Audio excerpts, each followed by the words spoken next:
This session was recorded over a year ago as part of the preparation for the upcoming book Alex Heintz and I are co-creating, Love of One, Journey to Remembering the Oversoul Descent. In this particular hypnosis session, we explore some of the most important pieces of our work, what ancestral wounding actually is, how it forms, and why these particular patterns loop throughout the body, the lineage, and the soul group. We talk about how these wounds are carried, not just through genetics, but in energetic blueprints, overlays, and the original architecture of the souls. This session also opens the door to a deeper topic, hybridization, and how it influences the emergence of the upcoming new human, ourselves, and how we evolve. We look at how different lineages, star codes, and ancestral frequencies merge within one body and what happens when those older patterns finally clear. If you're following the Rose Vault series or the development of this book, this is one of the sessions that lays the foundation for understanding ancestral healing, soul memory, and the mechanics of embodiment. Calling forth the energy of Ma'at, this familiar energy that you can become aware of now. Notice how you experience the energy of Ma'at approaching you, coming into your awareness. And what's that like? Soft, loving, and swirly, like her soft blanket again. Feel this swirling, soft blanket of gentle, loving energy moving towards you, moving into. You feel the temperature of this soft, loving, gentle, swirling energy. As she approaches you, you hear the sound of her energy. She says she's always with me, just hovering, always. And what else does she have to say? She likes experiencing what I'm experiencing here on Earth at this time. And what does she like the most? The connections I make with people. Good or bad. What is it about the connections with people she enjoyed? She says the emotions, of course. Oh, of course. She likes how new emotions weave in and out, and how they grow and how they accumulate. Mm-hmm. She finds that interesting. A job that never stops growing, never stops expanding, never stops stretching. And can you let her know that we're there about ancestral patterns and ancestral trauma, and that we'd like to explore that today? Yes, she says there's a lot to explore. Okay. Many, many, many roads. And I'd like to ask her, what would be the best way to explore this? Would a past life help explain this to her? Or would she like to just tell her? She said it would be best explained if we try to walk way back all the way to the first Earth. Okay. And so with Ma'at guiding you. Yes, she keeps bringing up the Lyra. Lyra. I see Lyra. Lyra. Okay. And tell me about that. I'd like you to walk me back there. Okay. Yeah, so moving back towards Lyran or Lyran with Ma'at guiding you there with your higher self, your higher knowing, guiding you back through time and through space, back to this time, this place of Lyra. You begin to feel yourself moving, maybe a pull or a force moving you back, moving through time and space towards this place. Feel yourself moving, being pulled, drawn back to where there's this information not guiding. I'm being pulled into like another wormhole. Okay. I kind of feel like a G-force. Know that this pull is pulling you to exactly where you need to be. Allow yourself to surrender to this force, this pull, moving back through this wormhole, moving faster and faster and faster through, experiencing yourself. You get a sense that you're nearing the end of the wormhole. Yeah, I see it. It just spit me out. I see this planet and it has a pink and purple sky and lots of water and 3 moons or suns. There's suns and a couple moons. Beautiful. I've seen this in my dreams. And there's so many different species here. And there's unicorns and things flying around and mermaids swimming and lots of different colorful birds. I see dinosaurs roaming. Seems strange. Just seems like a planet full of anything and everything. Like everything's just thrown in one planet. And where are you? Sky is so pretty. I'm on the beach. I'm on the sandy beach. And the sand is like silk and really fine dust and sand. And the water is this turquoisey blue, like super turquoise, like unbelievable color. And the waves are white. They're just beautiful. The temperature is, it's nice. It's not too hot, which is weird because there's so many songs that seem, it's like perfect temperature every day. I don't see any clouds. Oh, this is Lyra. This is their planet. This is where I started my journey.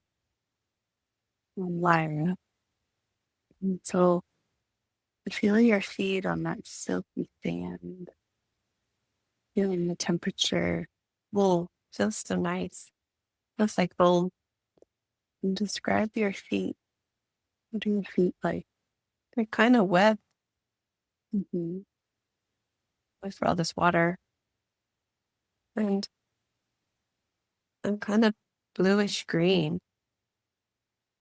Oh my gosh. It's been in a dream before. Oh, my hands are not webbed, but they like can transform into something like that. Oops. I'm like, I'm the queen of everybody there. I look over everybody and I live on this beach that I dream of often. This is where my home is. This is me, mother of the universe, in my optimal physical form outside of my light body. This is where I usually go and what I usually embody as. And can you describe more of what your body is like? Yeah, it's a light blue, iridescent light with some green, but the green is more the iridescent part of it. And it's a gel-like feeling of body that moves and sways like water, but like a thick water, like a jello. And I'm tall. We're all about 7 feet tall. They have big eyes. Well, this is where most of my children are. That's where I see them all. They're on this planet waiting for me to call them for help. My hybrid children, you would call them. Oh my gosh, there's hundreds of them. And who is needing help? For ancestral healing. Mm. So much within my DNA from all of these activations or incarnations with all this seeding. And that's why my human form on Earth, I am working with the Syrians to collect my DNA for these children. They play a large role in clearing ancestral trauma and bringing ascension to Earth, to the new Earth. There's hundreds of them. Who plays the role? Who what? Who plays the role? The children or the Syrian? The children. There's hundreds of them. And There's so 852 of them. okay. They all have my DNA. Strands of it. It's morphed strands of it. And these 852 children, you said they're needing your help? Yes, the Earth will need their help. Earth will need their help. And what are they meant to do? They're meant to assist in healing repeated traumas and getting Earth to her ascension process, raising vibration across Earth's energy grid to assist in the split of the Earth. They're all here at this planet I'm on, waiting, being taught how to be on Earth, being taught their gifts they're bringing to Earth and how to use them. They're being taught empathy and compassion and love. They're being taught all of the seeds that are going to the new Earth. They will not embody or reseeded the feelings or emotions that are not going to the new Earth. They are a new species of humans who do not embody or behold the negative emotions that are not moving to the new Earth. This is their importance. They are coming to the new Earth at its time of split to start a new species without the old seeds, but with all the new seeds or the golden seeds or the seeds that will go to the new Earth. They are the beginning of the new Earth. And you said they're all your children. They are all my children. 852 of them. There's so you see them right now. They're all standing behind me. Can you describe what they look like? They look human, but with bigger eyes. They look kind of Palladian-like. But they're all different races and they're all different colors and all different shapes and all different sizes. Mm. The only distinction is their eyes. They're all a bit bigger, more round. Similar to how Angie's eyes are now, but bigger. How They're the most loving, caring, nurturing species. Mhm. They carry high vibrations that cannot be distorted. Wolves, they transpire nothing but pure love, unconditional love, and gratitude. They radiate beautiful green in their auras like a beacon of light and hope. They're beautiful. And how do you have 852 children? How did they come to be? Yes, that's a good question. a series of abductions throughout my lifetimes incarnate on Earth's plane, working with the Sirian star systems and their species, experimenting with Earth and the new Earth, and how to weed out the greed and the fear and the negativity.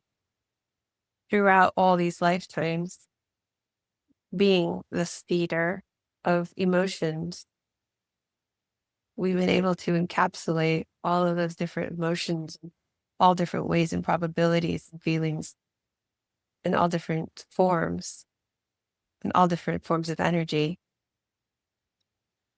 When we meticulously take all of these different forms and experiment with them, mixing, as you would think, like a science lab experiment, mixing them in all different hybrid forms of emotions. When one experiences these different emotions, it shifts the DNA because it's just energy. And your DNA changes and transforms and manipulates itself into what you see, what you hear, what you touch, all your senses, what you experience in life, who you experience it with, how they experience it with you. And it shifts and alters your DNA. This also includes sicknesses, thought processes, and patterns, traumas.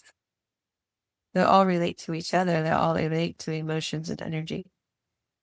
Over the course of all of these incarnations of my soul, my highest form of self, we've gathered all of these different emotional energy seeds, you will call it.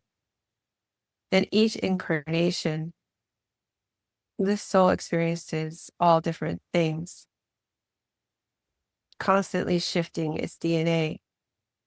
The purpose of this soul, of which is incarnate now, but this soul, this oversoul, and all the oversouls it encapsulates into human form.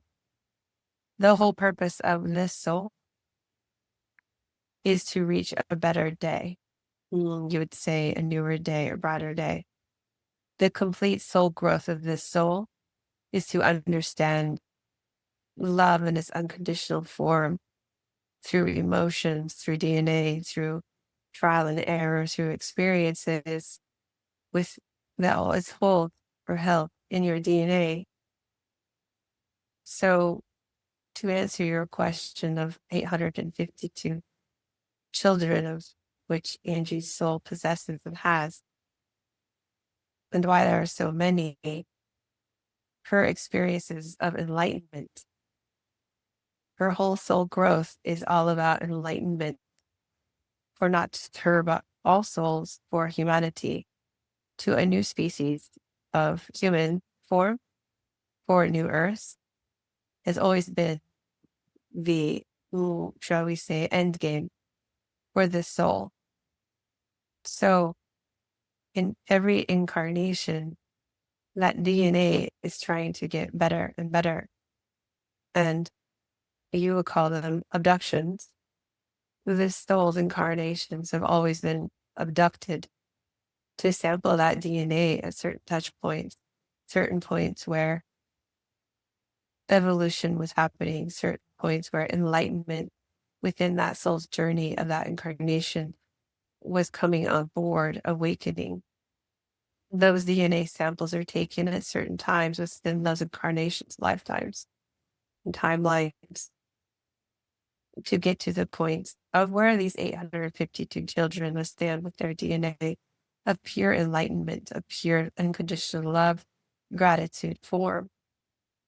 It has been many lifetimes of experimenting with DNA samples of this body in human form and reality of Earth's current existence plane, with the end goal being a species of pure enlightenment, of oneness, but within the human form.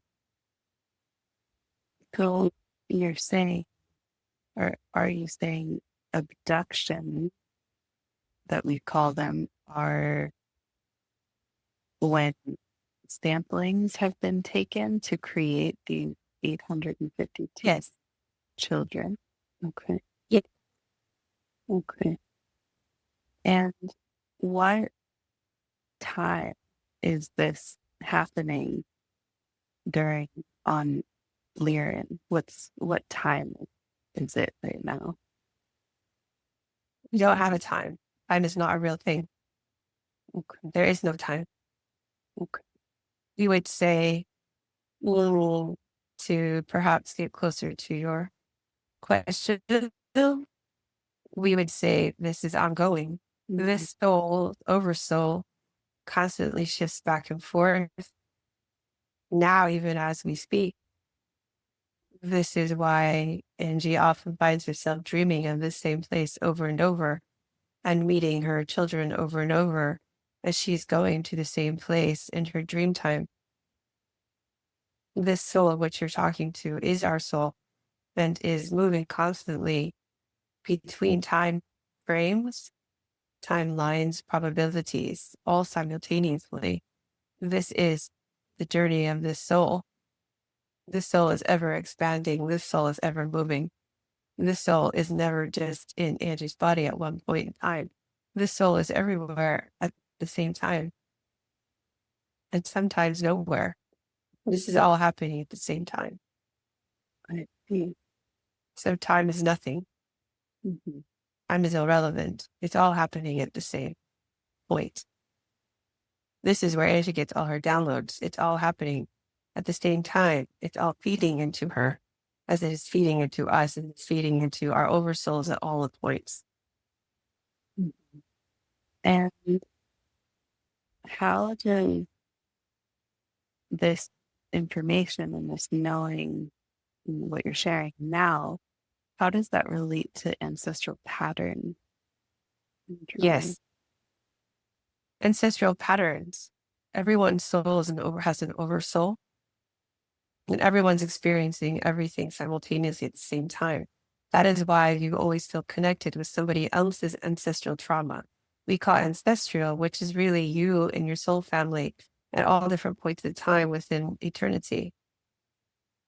But when we talk about ancestral patterns and pain and trauma, we're really talking about those that have just incarnated in Earth. We're talking about Earth's ancestral traumas, not outer galactic ancestral. There is no such thing. It is only a term used for Earth. Why does it only exist on Earth? Because Earth is a forgettable planet. What does that mean? That means that inside Earth, when you incarnate as the human species on Earth, you forget where you've been before in the past outside of Earth's plane. If you were a galactic being in this moment, not incarnate in Earth species form, you would already know everything that's going on, what's happened to your soul family, and so forth. When you get to Earth, you forget, you don't know, your oneness is gone. You are in separational state. So ancestral, you do not understand what that means because you do not see it.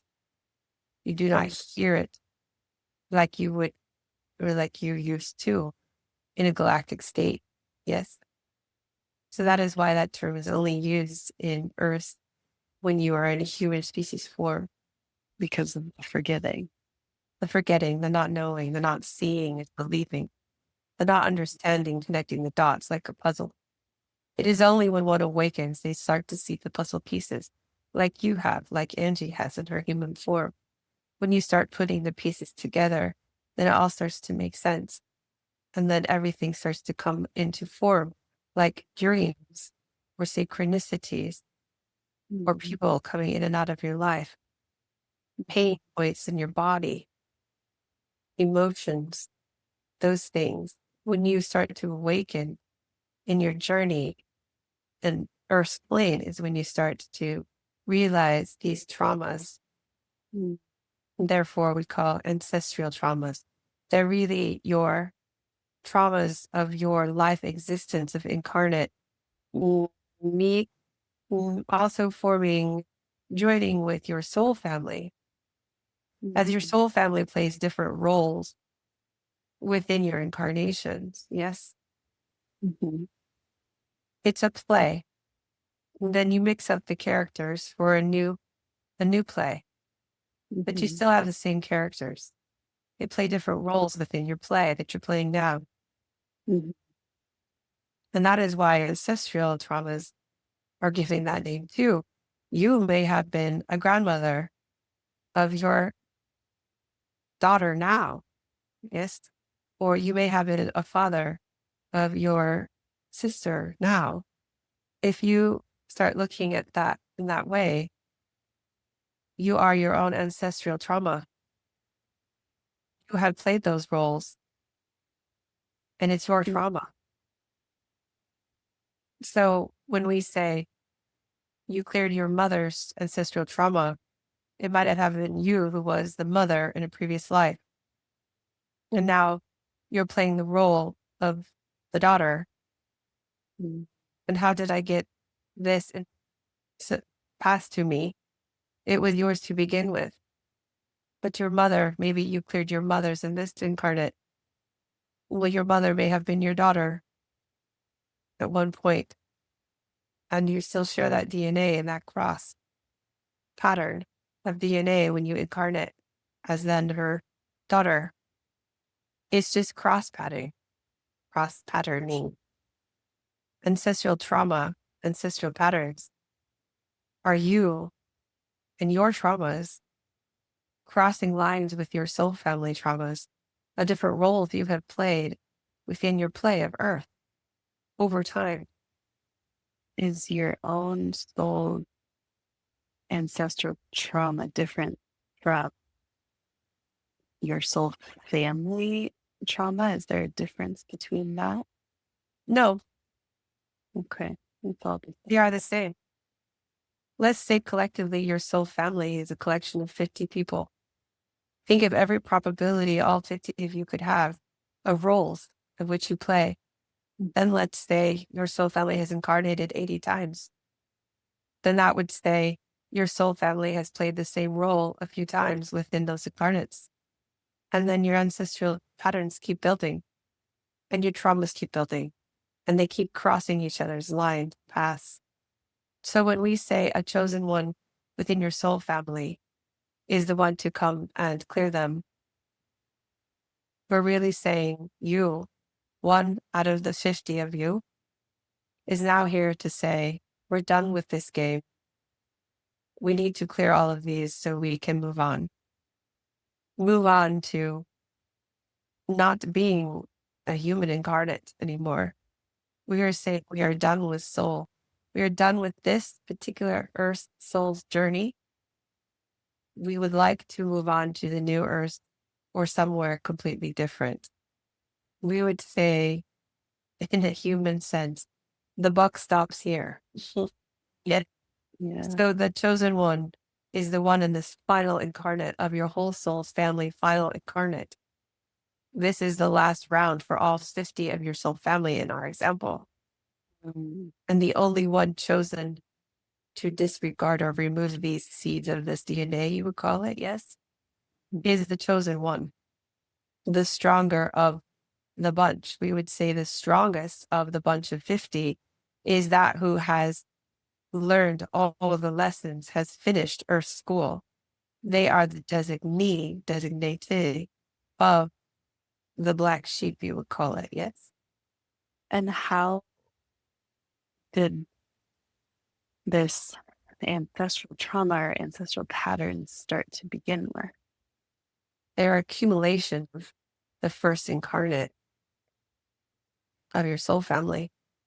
Experience, emotions. It's all emotions. It's a web of emotions, yes?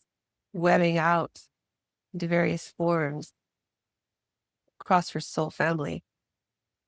Mm. Your experience of these emotions, the experience of which you experience when you're in the Earth school, it's a web, cross-hatching web. It started when the human species started in this Earth, when the first seed of emotion was planted. Everything is trauma. It's not all bad. Some is good trauma. Trauma is trauma. Trauma gets a negative connotation here, but we would say trauma is experienced. And what Trauma is the negative word for experience.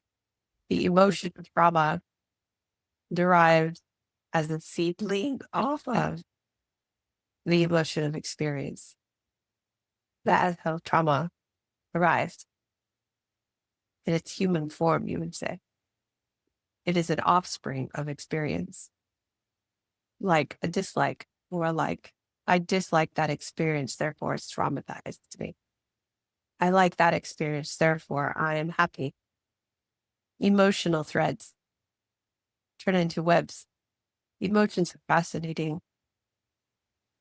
and that sounds like judgment. How does judgment play in? Judgment can be used in good and can be used in bad. Judgment is part of fear, but it can be healthy judgment of fear. Judgment of that person is holding a knife and seems angry today. I'm making a judgment with my fear that I probably should not walk in that direction, yes? Mm-hmm. That is how judgment should be utilized, how it was created to be utilized. But emotions have webs. That emotion went into a negative connotation as well. Polarity, right from wrong, left, right, above, below, judging correctly and judging incorrectly. Judgment upon others is negative. It is suggesting that you don't have enough, that you are lacking in some way or form. That judgment is incorrect. No one is lacking. Judgment used to assist in fear of keeping you safe is healthy, is positive. Judgment of others, criticizing those emotions is negative. When one makes a judgment to go in one direction or another, that is positive. There is uses for judgment, but there's uses that are not healthy for judgment. And so going back to these ancestral patterns, Yes. what's the relationship between ancestral patterns and golden seed? Yes. Those that are the black sheep, chosen one of the soul family, they encapsulate golden seeds. Golden seeds are merely gifts to be brought on board.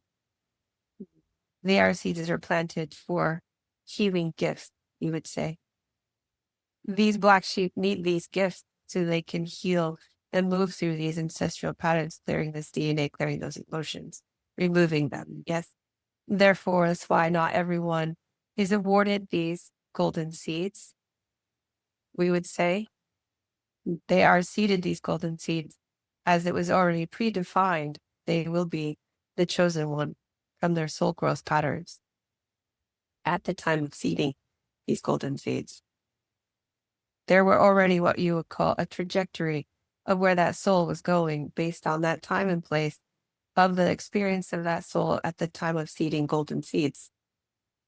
So when those seeds were seeded to these chosen ones, it was already noted and defined and planned that they would be the chosen ones for their soul family at this time. Therefore, those golden seeds, when ignited, will bring those black sheep, as you will, into full fruition of their gifts, into healing and clearing all of these said traumas in their negative form. Clearing the quote unquote ancestral patterns, repeated negative emotions, energies of their soul family. Getting rid of those so that when that black sheep passes through this incarnate and is done here in its human form, all of those soul family, including them, can then reach their soul's fullest potential. Some may choose to go to the new earth, which they will be cleared to do so, because they will be cleared from their energetic negativity, emotions. Yes. Whereas others from that soul group may decide to split away from the soul group once and for all and become an angelic realm or ascended master realm or wherever they choose to go. Mm. Your soul family runs through not your entire soul's lifetime growth potential, but your soul family is those who incarnate on earth. Your soul family is really your earth school family. And how is it determined that someone is a black sheep and gets the golden seed? Yes, through their experience and how fast their soul has grown through their experience on earth school at that time, but also in relation to galactic experience. So when some choose when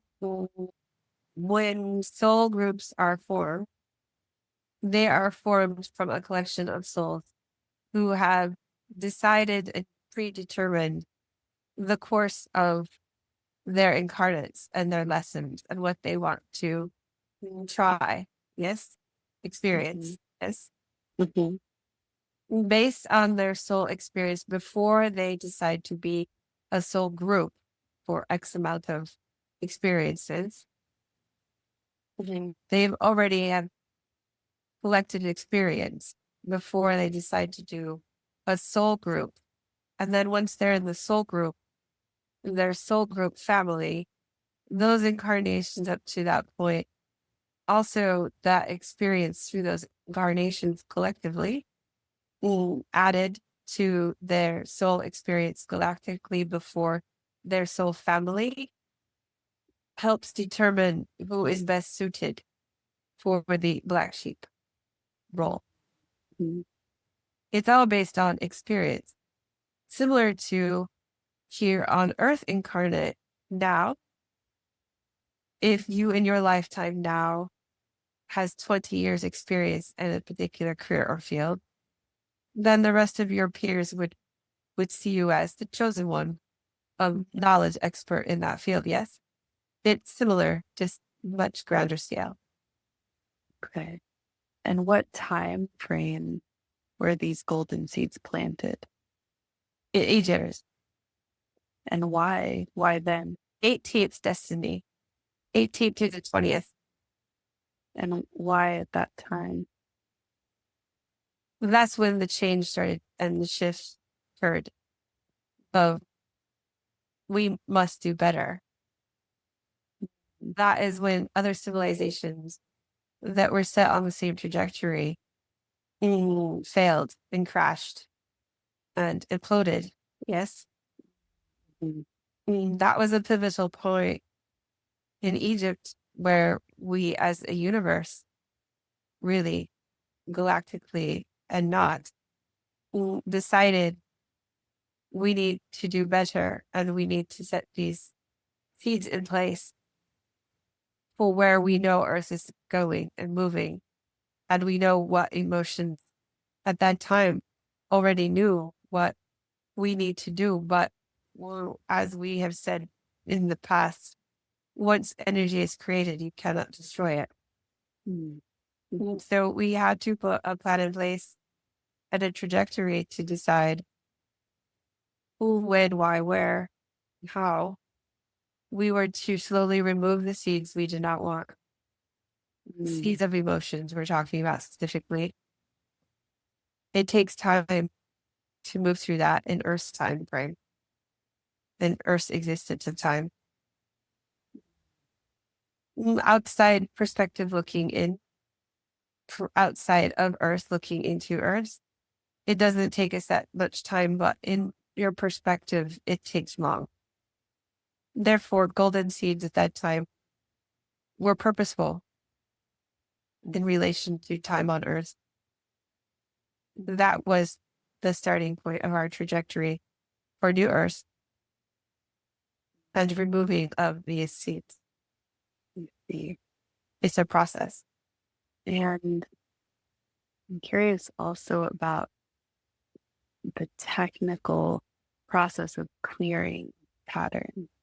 Like, how does that work? Very similar to what you see now, clearing bringing light to the darkness, facing head on the experiences in which fear controlled the soul. It's really fear is controlling the soul, negative energy and trauma, you would call. It's the fear. So removing the fear of all the experiences that one has witnessed, experienced. Yes. Once you look fear in the eye, he would say here, and say, you don't bother me anymore. I give you love, light, and forgiveness. I thank you for showing me the way. Then it clears that fear, which clears those patterns, clears that energy from your field and collective field. It's facing fear and not no longer being afraid of those quote unquote traumas you call. It's saying, I see you, I hear you. You no longer threaten me. I'm no longer afraid of you because I see the love in you, because we are all love. And it's turning that negative into a positive. It's turning the negative fear into a positive fear. Like in the example of judgment, judgment can be negative and it can also be positive. And what one is doing in clearing fear is turning it into a positive of love. Dark, the light. Light is the positive of that emotion of dark. Yes, dark is the negative of light. Emotion. It is no different from the example of judgment. Dark and light is just the polarity of the emotion. That is all it is. So when we say, go into the darkness to clear your trauma, all we are saying, we collectively as one, are pointing out, face your negative emotions and turn them into positive. That's all it is. Now, do you understand what this book is about? Not quite exactly. It's about making perfect sense of healing. Healing is really just turning your negativity into positivity in all aspects of your emotion. That is all it is. It's telling them in a simple form and putting reason behind it and putting history behind it they do not see in their books at this time. Or they see it and they read it, but it's not clear. It is in a foreign language. It is in a language they do not understand. It is hidden in riddles. It is hidden in messages. It is hidden in context of Bibles, but not clearly stated. This book is clearly stated. This book is for the 5-year-old who just wants to understand. This book is for the simpleton who may not really know how to read, but can understand simple words to understand that healing is really just making a positive emotion occur out of a negative emotion. That one can judge negatively, but one can also judge positively, which uplifts everybody, which uplifts the vibration, which uplifts love, which uplifts humanity, which uplifts the ascension of Earth. That dark and light can exist, but when faced with it, light is always the better choice. Thinking positively is always the better choice.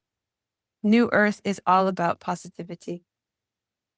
There will be no negativity. So when we are explaining about the New Earth and this Ma'at, soul and energy, and Angie's energy, And everything about this soul in which she embodies and encompasses is all about ridding the soul of any negative influence so that it can go to the new earth where it's only positive, only. If this soul or other souls do not rid itself of negativity and negative energy within its soul's experience, then it cannot go, choose to go, be allowed into new earth, as negative energy still remains within its soul. So when we say we're healing earth, we're healing earth of its negativity. How does polarity play into that, though? If you need to have polarity, It will be some, but not in the context of the webbing that exists today. When you think of negative energy, everyone, it's so, the negative emotional energy has expanded far beyond where we thought it should go, or we anticipated it to go. If you look at the million words that stem off of a negative expression or emotion, there are so many. There not need to be so many. That is why you see mental illness running amok on your planet today. The negativity is spiraling out of control. Fear, greed, desperation, judging others, criticizing, killing, wounding, abusing in all different directions. The polarity is out of balance. It is okay for balance, but when we say it's out of balance, we're talking about negativity is out of balance, overwhelming. When we say New Earth won't have negativity, we will have some negativity, but in the confines of our example of judgment, where we're using judgment in simple form, that's a positive form of making a good decision. Yes, yes. The healthy aspects of negativity. it's just gotten too out of control. Yes, very much so. Okay. And is there anything else that's important to know about ancestral pattern, their ancestral healing? We will say we gave a lot of information and hope that it makes sense. And hope that between the two of you, you can put it in a simple form. We know we don't talk normal. Yes. We would say that there's much change happening and occurring on your planet right now, even things you cannot see. But it is all very positive in the right direction. Even though it looks chaotic, it really is moving in the right direction. It's speeding up quicker than you feel. That is why there are more people coming on board now with their gifts.